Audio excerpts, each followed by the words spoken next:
भाई साहब बांग्लादेश ने भी इंडिया जाने से इनकार कर दिया है। इंडिया मुझे पहले तो ये बताओ, इंडिया वालों तुम्हारे किसके साथ ताल्लुकात ठीक है? बांग्लादेश के साथ तुम्हारी नहीं बनती, पाकिस्तान के साथ तुम्हारी नहीं बनती, नेपाल के साथ तुम्हारी नहीं बनती, श्रीलंका के साथ तो वैसे ही हिस्ट्री है। कोई मुल्क है जिसके साथ बनती है? एक जिसके साथ ज़बरदस्ती जिसको गोद में बिठा रहे हैं अफगानिस्तान वालों को, वो इनके नेबर भी नहीं है, वो हमारे नेबर हैं, तो इसलिए सिर्फ इसी वजह से उनके साथ बना के बैठे हुए हैं। लेकिन अगर एक बंदे की 50 बंदों से नहीं बन रही है आसपास के रीजन में जितने भी लोग हैं, इसका मतलब है कि 50 के 50 गलत हैं, वो एक बंदा बिल्कुल ठीक है। हुआ मामला कुछ इस तरह था कि मुस्तफिजुर रहमान जो है, इसके बांग्लादेशी बॉलर हैं, बड़े ज़बरदस्त यंगस्टर हैं, उनको बेसिकली पहले तो ये लड़ रहे हैं आपस में।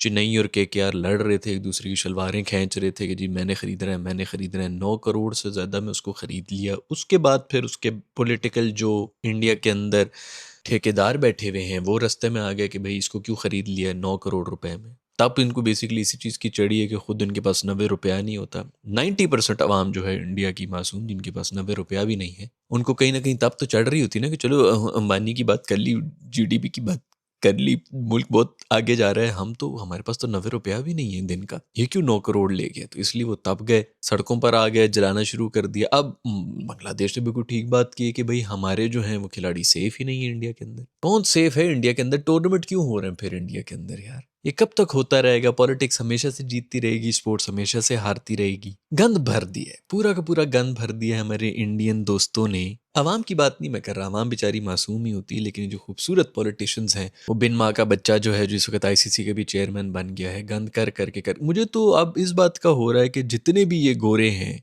वो कितना तप रहे होंगे कि यार ये इंडिया की वजह से हम क्यों ख्वार हो रहे होते हैं। पाकिस्तान से मैच खेलना है जी, इंडिया से ट्रैवल करके श्रीलंका के अंदर जाओ। अब बांग्लादेश से भी मैच खेलना होगा तो श्रीलंका के अंदर जाओ। श्रीलंका से तो मैच वैसे ही श्रीलंका के अंदर हो। तो ये वर्ल्ड कप अब इंडिया में हो रहा है कि श्रीलंका में हो रहा है? क्योंकि 3 टीमें तो पूरे के पूरे मैचेस ही श्रीलंका के अंदर खेल रही हैं। खैर हमारी तो इतनी कमज़ोर टीम है कि हम उम्मीदें भी नहीं कर सकते कि फाइनल वाइनल तक पहुंच जाएं, ताकि फाइनल भी जो है वो श्रीलंका में ही हो जाए। ऐसे भी ये भी दिन आने थे कि T20 आई के अंदर अब हम ये उम्मीदें भी नहीं कर सकते। हालांकि टीम शीम अच्छी थी, लेकिन बीच में फिर कोई ना कोई सिफारशी जो है, फुल टॉसर हो, किसी की दामाद हो, किसी का घुटना टूटा हुआ हो, किसी की कमर का दर्द हो, जो भी हो, फिर भी वो पहुंच जाते हैं 60% हेल्थ के साथ भी।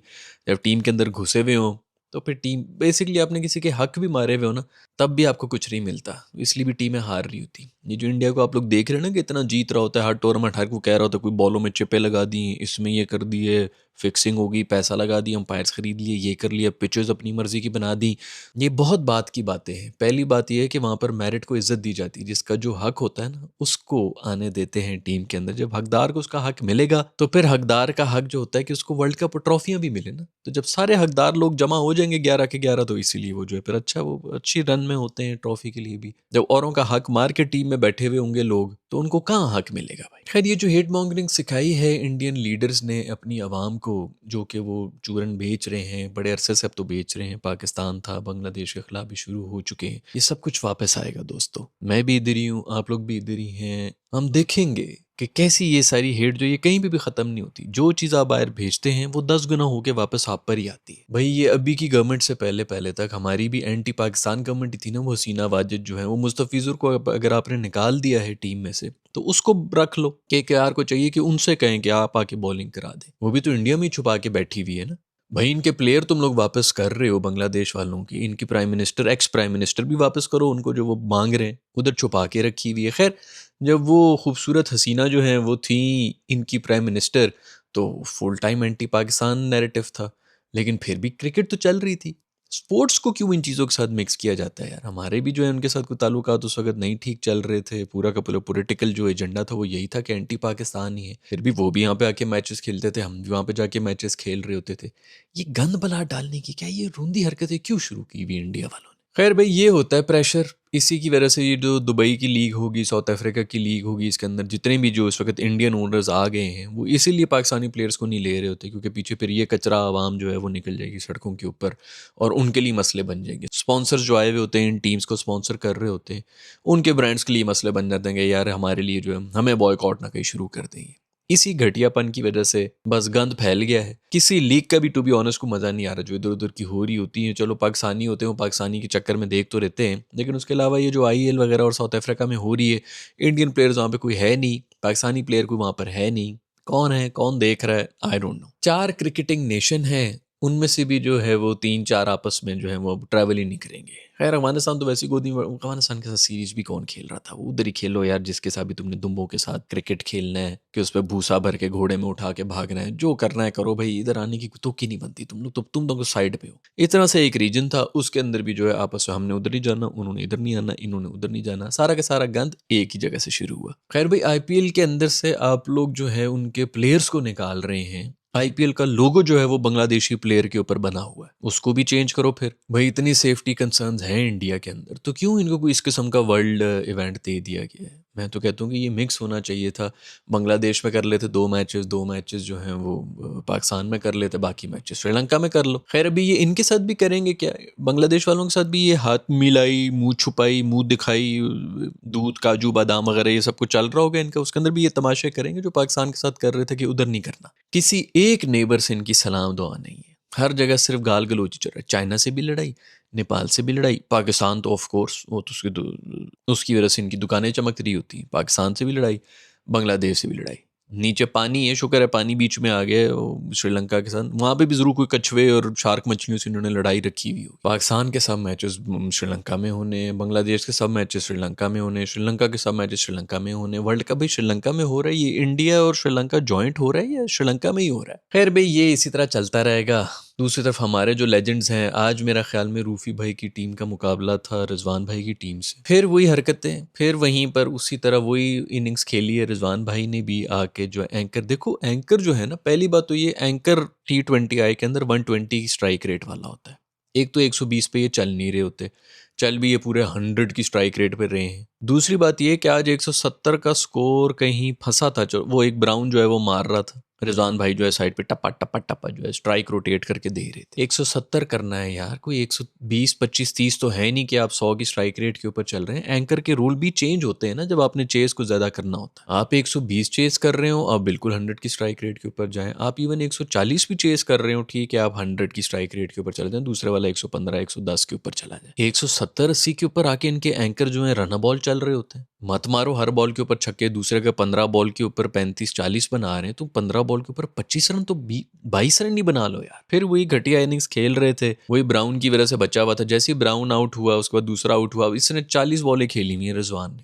किसका काम बनता है? नए बंदे यार जो आ रहा है उसका काम बनता है कि यहाँ से मारना शुरू करे, या वो जो 40 बॉलें खेल के बैठा हुआ है? मजाल है जो कुछ भी इन्होंने किया हो, पूरी की पूरी गेम इनके हाथ से निकल गई थी और फिर विकेट भी दे के चले गए। वो मेरा ख्याल में गिन रहे थे, अभी आउट हुए थे 18 बॉल्स हो गई थी, कोई एक चौका नहीं लगा था। मतलब 3 ओवर्स गुजर गए थे ऐसे क्रूशल, 13-14 ओवर के बाद वो ब्राउन आउट हुआ था और उसके बाद से 3 ओवर्स के अंदर एक चौका नहीं लगा था। रन रेट जो है वो 8 से होके 13-14 के ऊपर चली गई थी। पूरी तरह से बॉलिंग टीम जो मेरी रूफी भाई की टीम है वो आ गई थी, गेम के अंदर आ गई थी, जीत गई थी। और शुरुआत कहाँ से हुई? रूफी भाई का ओवर आ गया, रूफी भाई ने ऐसा छक्का खाया को तकरीबन 450 मीटर का छक्का खाया कि सारा मोमेंटम भी उनको दे दिया। उस ओवर में भी खैर उन्होंने फिर खा ही लिए थे, कोई 14 रन, पता नहीं 10-12 रन खा लिए थे उन्होंने, और गेम वहाँ से बदल गई थी। तो पहले जो गेम बनाई थी वो मेरे दोस्त रिजवान ने बनाई थी इनके लिए खूबसूरत बैटिंग करके, और दूसरी जो गेम बनाई वो फिर हमारे दोस्त रूफी भाई ने बनाई, छक्का खा के सारा मोमेंटम उनको दे दिया। और फिर खैर रिजवान की टीम जीत गई, लेकिन वही है कि वो दूसरे ही हैं जो जोर लगा रहे हैं, बाकी हमारे लेजेंड्स जो हैं वो कर रहे हैं। खैर मुबारक हो आपको, रूफी जो है वो टॉप विकेट टेकर बना हुआ है इस सीरीज के अंदर, कोई छोटी मोटी बात नहीं है। रूफी भाई जो है वो अगर खाता है तो लगाता भी है, लेकिन अब वो बातें हैं नहीं भाई। अब जो है ना वो ज्यादातर इकोनॉमी जो है वो मैटर करती है, क्योंकि विकेट्स वगैरह वही, लेकिन वही पुराने स्टैट्स ही जो हैं उसी के ऊपर बैठे रहेंगे, किसकी ज्यादा 50 हैं, किसकी ज्यादा विकेट्स हैं। अब बात जो है कुछ और चली कि बात स्ट्राइक रेट्स के ऊपर आ गई है और बात इकोनॉमी के ऊपर आ गई। ये दो चीजें हैं। हमारे लोग अभी तक इतने नहीं हैं, हम लोग इस डिबेट में हमें जाना ही नहीं चाहिए कि किसके ऊपर क्या देखना है और क्या नहीं देखना। हमें तो वो वाला क्रिकेट ही समझ नहीं आया था जो पुराने वाला था। ये नए वाला क्रिकेट हमें समझ ही किस तरह आएगा? मैं इस वक्त खेलने की बात नहीं कर रहा, मैं सिर्फ समझने की बात कर रहा हूँ। वो भी नहीं आएगा तो इसमें बहस भी किसी के साथ करने की ज़रूरत नहीं है। बहुत अच्छा जा रहे हैं, लेकिन नहायत ही घटिया परफॉर्मेंस। कोई एक पाकिस्तानी भी नहीं है इस बिग बैश लीग के अंदर। और मैं एक दफ़ा फिर से आप लोगों को बताना चाहूँगा कि रेलू कट्टे क्लब लेवल के प्लेयर्स हैं जिनसे ये फंसे हुए हैं। या तो बंदा कहे चलो यार ऑस्ट्रेलिया की टीम है, ऑस्ट्रेलिया के प्लेयर्स होंगे, सारे के सारे एशेज में इस वक्त बिजी हैं, कोई बड़ा नाम नहीं है, सब रेलू कट्टे ही हैं, और वो भी फिर डिस्ट्रीब्यूट हुए हैं टीम्स के अंदर। और उनके हाथों फंसे हुए हैं हमारे लेजेंडरी। खैर बॉलर्स का तो फंसने की कोई तुक बनती नहीं थी, क्योंकि बॉलर्स की कंडीशन था, बैटिंग में तो पता ही था कि हमने कभी भी कुछ नहीं करना, जो हम कर रहे हैं वो भी हमारी औकात से बहुत ज़्यादा है। रिजवान भाई ने 40 रन बना दिए, यही बहुत बड़ी बात है, लेकिन किसी काम के रन नहीं थे और इनफैक्ट उसी की वजह से गेम फंस भी गई थी। अगर ये लोग भी हारे होते, एंड में आके छक्के छक्के ना पड़े होते रूफी भाई को, और वो आखिरी ओवर के अंदर भी अगर ना छक्के छक्के पड़े होते, तो सारा का सारा मलबा रिजवान साहब की इनिंग्स पे आता कि आप कर क्या रहे थे। स्पेशली अब दूसरे एंड के ऊपर आउट हो चुका है, जो कि वैसे भी चला रहा था, वो 200 की स्ट्राइक रेट के ऊपर चल रहा था, रिसर्व से पहुंच गए थे, अदरवाइज तो कुछ भी नहीं हो रहा था। खैर ये इसी तरह चलता रहेगा भाई। जैसे मैंने पहले भी कहा कि एंकर करने की भी ना एक तमीज़ होती है। 120 का एंकर और होता है, 140 का एंकर इनिंग्स और होती है, 170 जब चेस कर रहे हो तो एंकर इनिंग्स भी और होती है। बट फिर भी एंकर हो या ना हो, ये तो ओडीआई का एंकर है जिसके अंदर आप जो है तकरीबन 100 की स्ट्राइक रेट के ऊपर चल रहे होते हैं। T20I का तो एंकर है ही 120 की स्ट्राइक रेट, जिसके ऊपर ये पहले खेला करते थे 120 के ऊपर, उसके ऊपर लोग इनको बोल रहे होते थे। उस पर मैं कह रहा था कि यार 120 ठीक है, इसके आसपास वाले आके मारे। अब 120 वाला भी तमाशा नहीं रहा। 50 के बाद कोई 2-4 चौके मार लें तो मार लें, उससे पहले गेम जो है वो निकली भी होती है, दूसरे को आके कर लें तो कर लें। फुल प्रेशर के अंदर वो जोर लगा लगा के कर रहे होते, इन्होंने नहीं करना भाई। हमारे लेजेंड्स हैं, ये बेहतर जानते होंगे। अगले सीजन में अगर इनको उठा लिया ना, बहुत बड़ी अचीवमेंट होगी। लेकिन खैर उठाएंगे इसलिए क्योंकि देखने के लिए नहीं आ रहा, सारे देसी कम्युनिटी को खुश करने के लिए जो है इन्हीं को डालना पड़ेगा। लेकिन अगर बीबीएल वाले अक्लमंद हैं तो वो बांग्लादेशियों को भी डालेंगे, वो श्रीलंकन्स को भी डालेंगे, और वो अफगानिस्तान के प्लेयर्स को भी डालेंगे अगले बीबीएल के अंदर, क्योंकि ये बहुत बड़ी कम्युनिटी है। अभी इस रिस्पॉन्स को पता चला होगा कितने देसी देखने के लिए आते हैं, और इन सबको चूंकि इंडियंस भी जानते हैं तो वो भी देखने के लिए आएंगे। खैर मेरे ख्याल में देसी तो ये भरेंगे, लेकिन क्या हमारे यही वाले देसीज आएंगे कि नहीं आएंगे, ये तो अगले साल ही पता चलेगा दोस्तों। मैं मिलूंगा आप लोग से नेक्स्ट वीडियो के अंदर। अपना ख्याल रखिएगा। अल्लाह हाफिज।